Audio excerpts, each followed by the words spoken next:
Good evening, ladies and gentlemen. The time is 5 p.m. local time, and we will now start the Federal Aviation Administration Office of Commercial Space Transportation, or AST, public meeting for the Programmatic Environmental Assessment for the Shuttle Landing Facility Reentry Site Operator License. Thank you, everyone, for participating. My name is Jennifer Piggott, and I will serve as your neutral facilitator this evening. I am with ICF, who is supporting the FAA as an independent third-party contractor. Also on the line is Stacy Z with AST, Emily Afifi with AST, Emily Cisneros with AST, Pete Eggert with Space Florida, Jimmy Moffitt with Space Florida, and Christopher Allison with Sierra Nevada Corporation. This online public meeting is being recorded and transcribed. If you need assistance with Zoom during the meeting, you can use the chat feature located at the bottom of your screen to message the meeting host. We appreciate your participation in this online public meeting. We would much rather be with you in person, but with the current conditions, we want to provide all the information we can while protecting everyone's health. We're going to conduct this as closely as possible to a typical in-person public meeting. Please make a note of the phone number for this meeting. The phone number is 877-853-5247, meeting ID 892-3130-3817, password 9448609. If you experience difficulty with your internet connection at any point during this meeting, you can call this number to listen to the meeting. Additionally, individual internet connections and bandwidths may impact your viewing experience this evening. We recommend closing all apps and programs and limiting other streaming or downloads during this meeting. Finally, we're running this meeting using Zoom webinar, which mutes all participants and restricts video feeds. Only the meeting host can unmute you. We will conduct the online public meeting in two parts. First, Space Florida will provide an overview of the proposed project, and then AST will provide an overview of the process, followed by a facilitated comment session where interested parties can provide oral comments for the record. We will not host a question and answer session during this meeting. Please submit comments by the close of the comment period, which is December 7th, 2020. We invite you to submit comments orally at tonight's meeting, electronically via the project email address at slfproject@icf.com, or mail to Ms. Stacy Z, SLF PEA, care of ICF 9300 Lee Highway, Fairfax, Virginia 22031. A written comment form can also be downloaded from the project website at www.faa.gov/space/environmental/NEPA_docs, plural, /. AST will make tonight's presentation available on the project website. We will receive as many comments as time allows. If you're not called on to provide an oral comment today, you may provide a written comment electronically through the project website or through the mail, or provide an again, we will make every effort to receive as many oral comments as possible during tonight's meeting. We appreciate the chance to share the proposed project and environmental process with all of you. We wish we could be together in person, but we're glad to come together virtually. Again, the purpose of this meeting is to share information about the programmatic environmental assessment, provide information on how to provide comments, and to receive oral comments. We will now play our first video from Space Florida.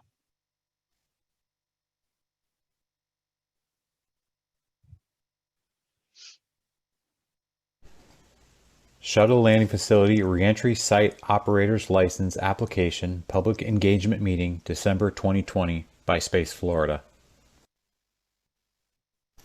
Space Florida was created and chartered to focus on aerospace and space industry growth in the state of Florida. Space Florida is the state of Florida's Spaceport Authority and Aerospace Economic Development Agency. Space Florida also provides economic development assistance to aviation and aerospace growth international trade companies. Space Florida has some powers under Florida law. Space Florida is enabling statute Chapter 331, Part 2, the Spaceport Authority and Aerospace. We're empowered to exercise certain powers statewide, including conduit debt and bond financing and other unique structures. We're empowered to finance, own, lease real estate, spaceport and aerospace infrastructure, machinery, and equipment.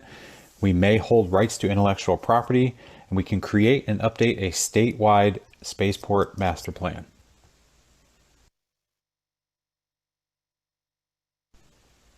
The Space Florida operated shuttle landing facility located in Kennedy Space Center, Florida. The shuttle landing facility, completed in 1976 for the shuttle program, has a 15,001 foot long by 300 foot wide high friction concrete runway used to land the shuttle. This facility hosted 78 shuttle landings in 27 years until the program ended in 2011. The facility currently hosts other commercial space and UAS operations, and Space Florida took over the facility for operations and management in June of 2015. We were granted our launch site operator's license in November 8th of 2018. We submitted our reentry site operator's license application in July of 2020. The Shuttle Landing Facility Property Agreement.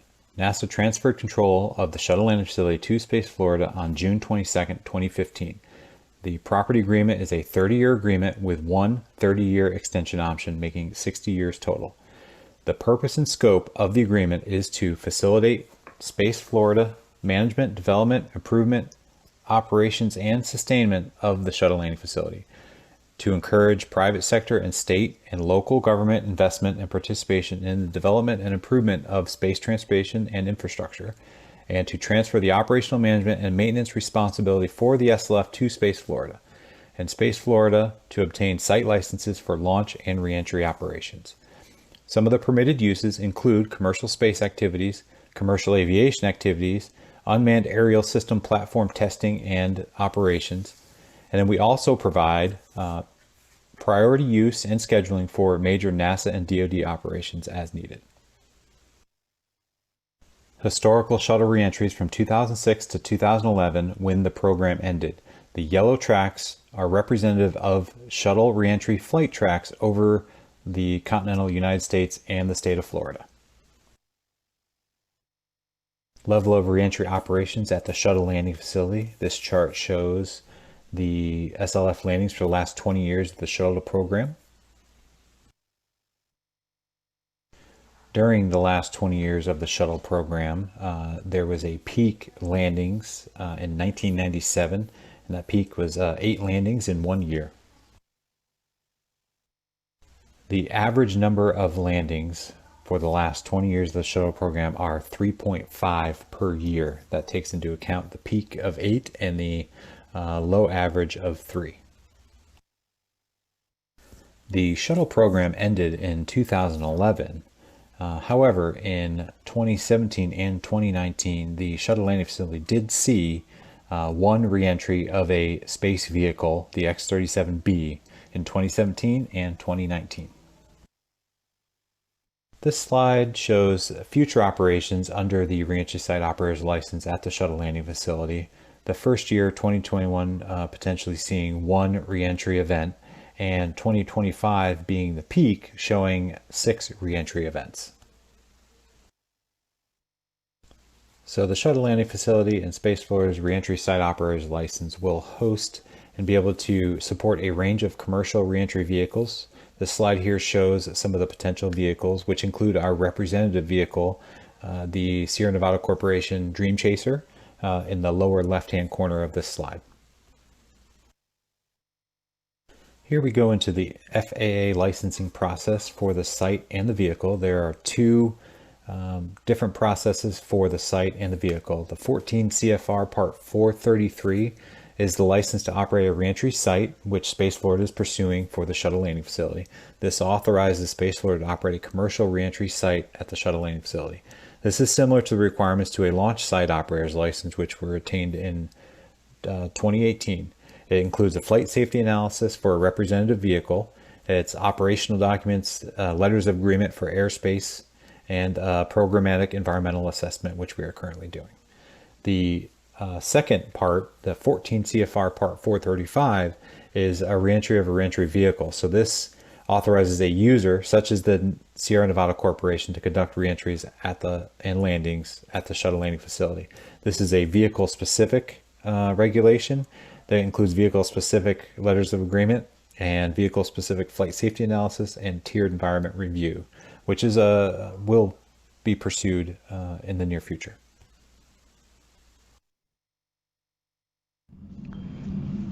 Hi, my name is Christopher Allison. I'm a senior systems engineer at Sierra Nevada Corporation, and today I'll be discussing details about the Dream Chaser vehicle, which is the representative vehicle in the licensing action being discussed today.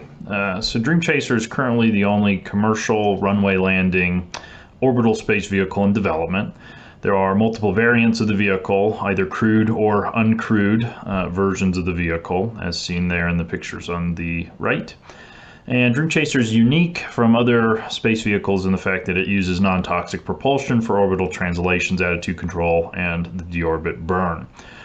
Because the vehicle is a lifting body design, which means primarily the lift comes from the body and not the wings, we have a low G reentry profile and a large cross-range capability of greater than 1,000 miles. The term cross-range will be defined in subsequent charts as it's key to the discussion with regards to this licensing action. Dream Chaser is designed to launch on a variety of launch vehicles, and the launch is performed by a launch vehicle provider under a separate FAA license that is obtained by that launch vehicle provider. And the initial missions of Dream Chaser will support NASA's Cargo Resupply Services Phase 2 program, ferrying cargo to and from the International Space Station.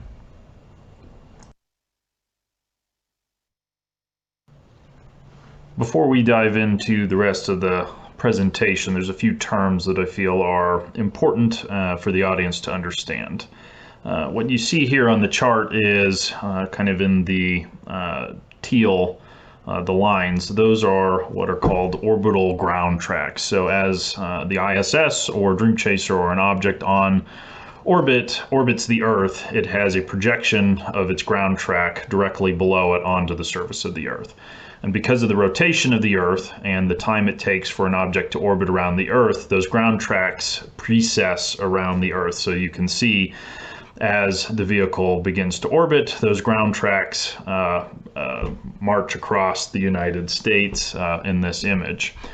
Now, those ground tracks are broken into two kind of categories, what we call ascending and what we call descending. So ascending, marked there in white, shows when a vehicle or the direction of travel of that ground track is ascending relative to a point on the surface of the Earth. And in gold, the descending is the opposite, where you have a downward motion to that ground track as it's drawn over the surface of the Earth. And another key term is cross range. So cross range is a measure of the perpendicular distance between where the natural ground track would cross relative to the intended landing site. So in the case shown here, the vehicle is not passing directly over the landing site, so there is some measure of cross range. Whereas a zero cross range case would be when the ground track naturally goes directly over the landing site.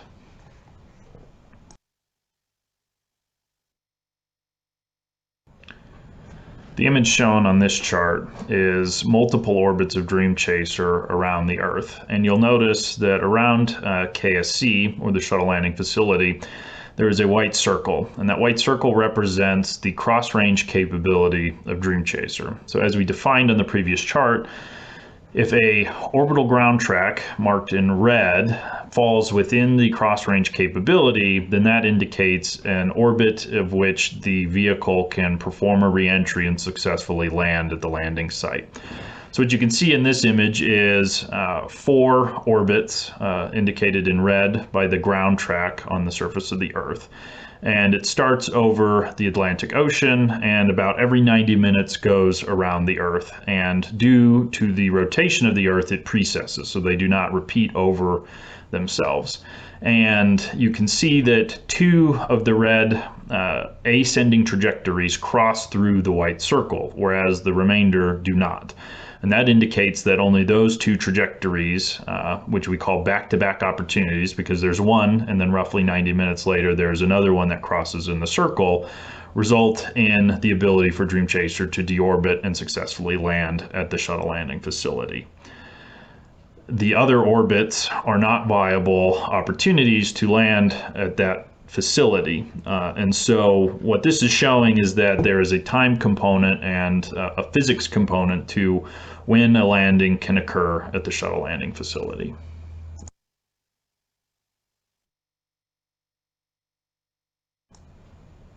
This image is intended to show, based off of the large cross-range capability of Dream Chaser, the kind of wide variety of approach trajectories that could be flown in order to land at the shuttle landing facility.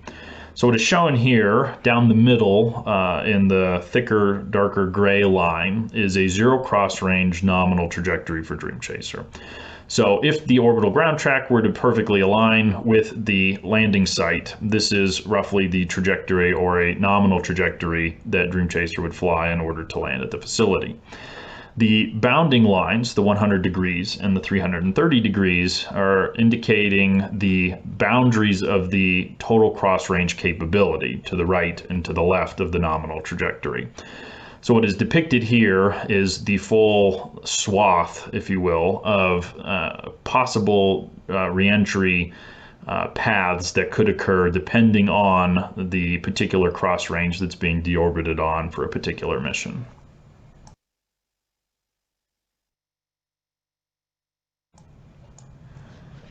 This image shows a side view of the nominal reentry flight path.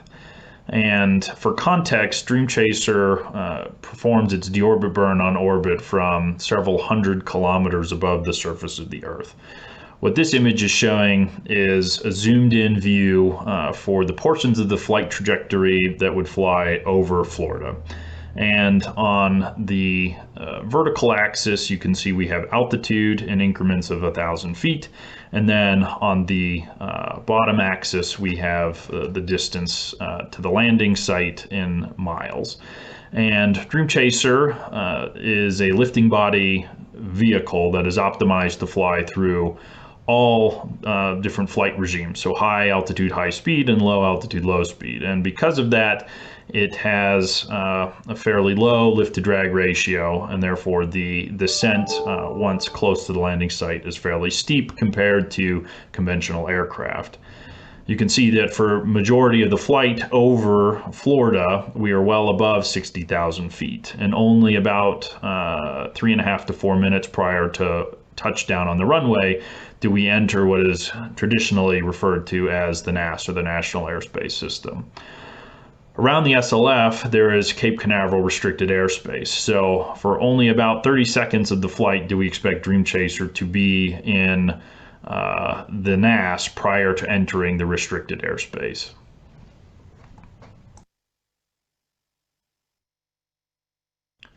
This slide shows the same image as presented on the previous chart, with the addition in yellow of a trajectory of the space shuttle. And you can see, for the most part, the space shuttle followed a very similar trajectory to Dream Chaser, where Dream Chaser is a little more shallow and enters the NAS for that 30 seconds roughly prior to entering the restricted shelf.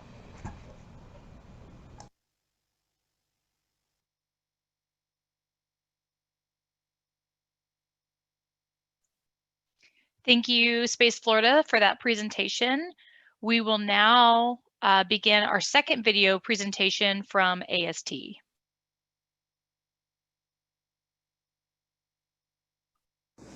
Hi, my name is Stacy Z, and I'm an Environmental Protection Specialist with the Federal Aviation Administration's Office of Commercial Space Transportation.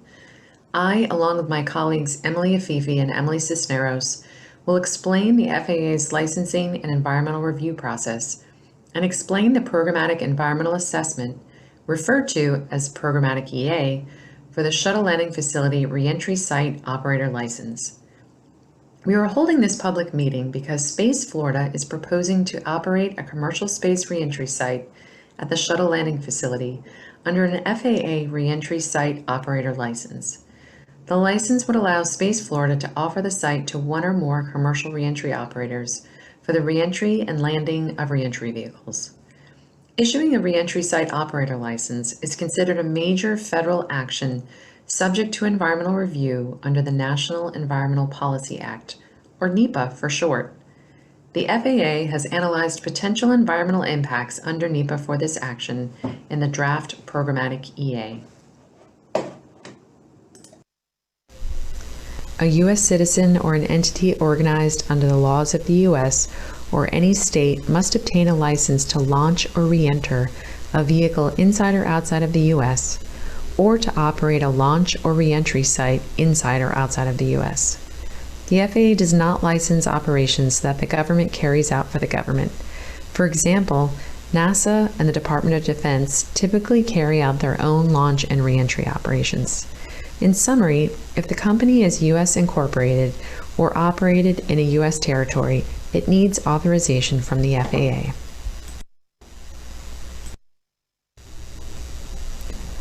This slide shows the FAA's process for reviewing a reentry site operator license application.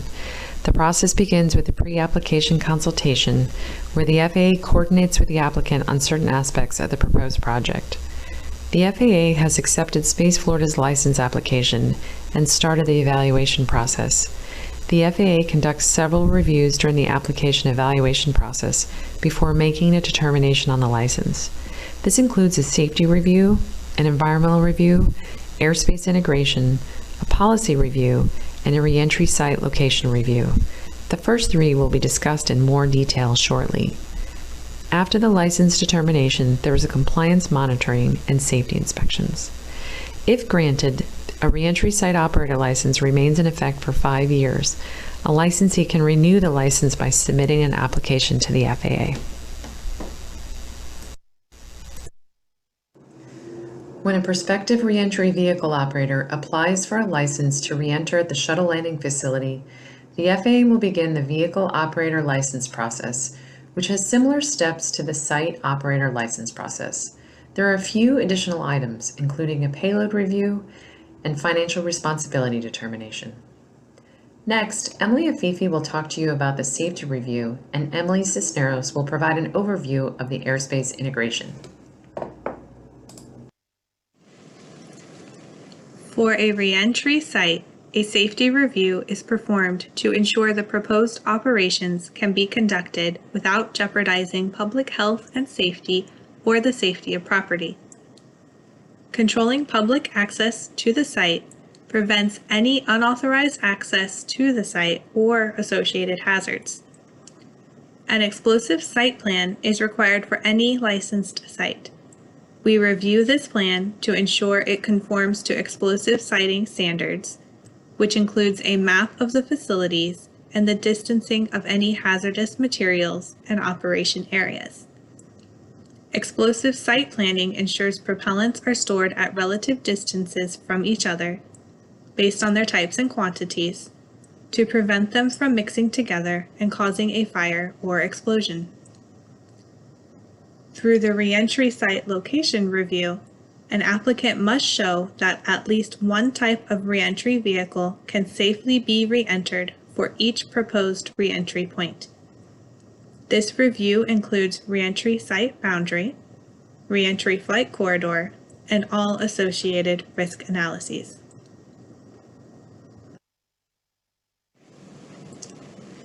A reentry vehicle must complete an independent, comprehensive safety review prior to receiving a license for operations at the reentry site. The vehicle safety review will encompass flight safety analysis for risk to the public based on the trajectories that will be flown during reentry. The flight safety analysis computes risk values associated with proposed operations, including the potential for failures and their associated likelihoods and consequences, and ensures the values do not exceed regulated limits. A vehicle operator also holds a financial responsibility and must obtain insurance at a value calculated by AST. This value is the maximum probable loss for government property, third parties, and third-party property. The system safety analysis will demonstrate acceptable mission risk for actual planned vehicle operations. System safety analyses examine the operation of the vehicle to identify ways in which its systems and subsystems might fail and cause a hazard to the public. Controls that can be implemented to reduce the potential for such failures, and verification activities that ensure the controls are effective. Mission rules are operating requirements and restrictions necessary for public safety.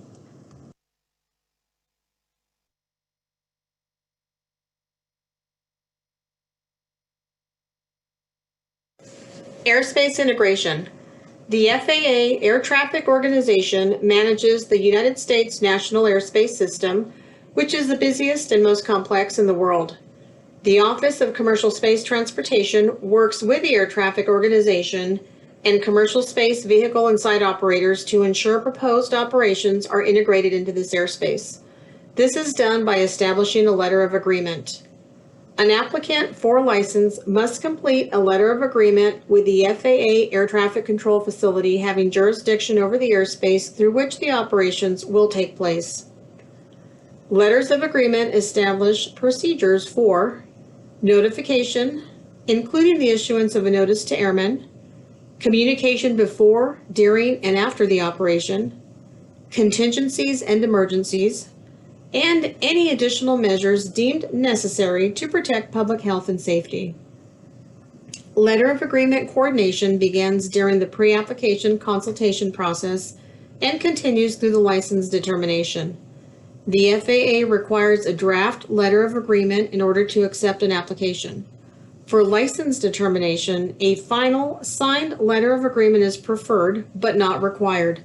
If a signed letter of agreement is not complete at license issuance, a term and condition will be added that it must be complete prior to conducting operations.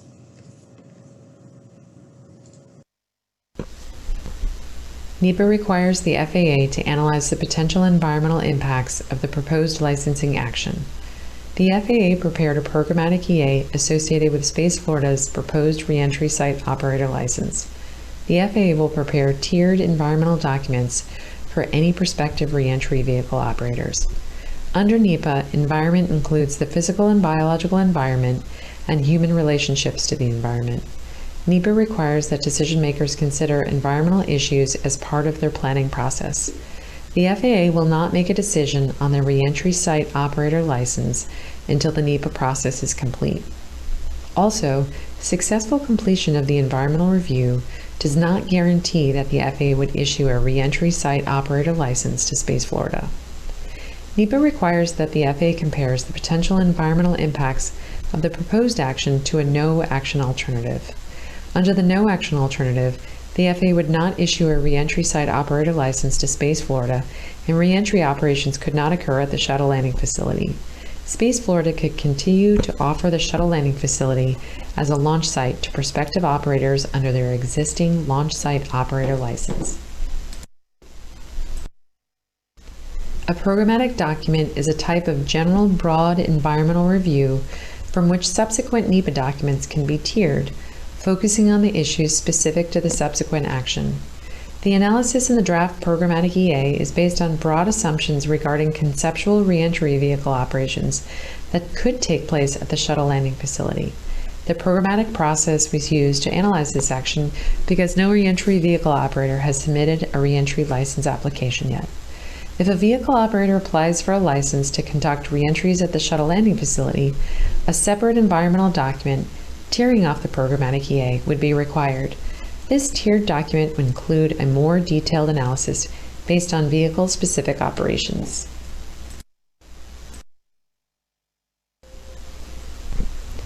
The FAA is the lead federal agency for the Programmatic EA. There are 4 cooperating agencies who are included due to special expertise and jurisdictions. NASA has special expertise in the area of space launches and reentries. The U.S. Space Force is included due to the proximity of the Shuttle landing facility to Cape Canaveral Air Force Station. U.S. Fish and Wildlife Service is a cooperating agency due to the proximity of the Shuttle landing facility to the Merritt Island National Wild Refuge. National Park Service is included due to the proximity of the Shuttle landing facility to Canaveral National Seashore. Impacts described in the Programmatic EA include noise in the form of sonic booms generated by reentry vehicles during descent. The figure shows a blue outlined area in which noise levels would be above 1 pound per square foot. The maximum sonic booms would be 1.1 pound per square foot, similar to a clap of thunder. Overall, no environmental resource category exceeded the FAA's significance threshold, which are outlined in FAA's Order 1051F. This slide shows the current EA schedule and how you can remain involved. The FAA carried out coordination with agencies and aviation stakeholder groups throughout preparation of the Programmatic EA. The FAA also initiated agency consultation with federal and state resource agencies and conducted government-to-government consultation with Native American tribes. We are currently in Step 4 of the Programmatic EA schedule. The EA was published on October 30th for public review and comment. Today is the public meeting, and the public comment period closes on December 7th. In January 2021, the FAA will release the final EA, which will incorporate public comments received on the draft EA and will announce a finding on the proposed action. Comments on the draft Programmatic EA can be submitted either by email or mail to the addresses on the slide. We ask that comments be submitted by Monday, December 7, to ensure that they are considered in the development of the final Programmatic EA. The draft Programmatic EA and a comment form are both available on the FAA's website at the link provided on the slide. The FAA's website also includes a place to sign up for the SLF Reentry Project mailing list. Members of the mailing list will receive project updates, including notification of the final Programmatic EA and the FAA's finding.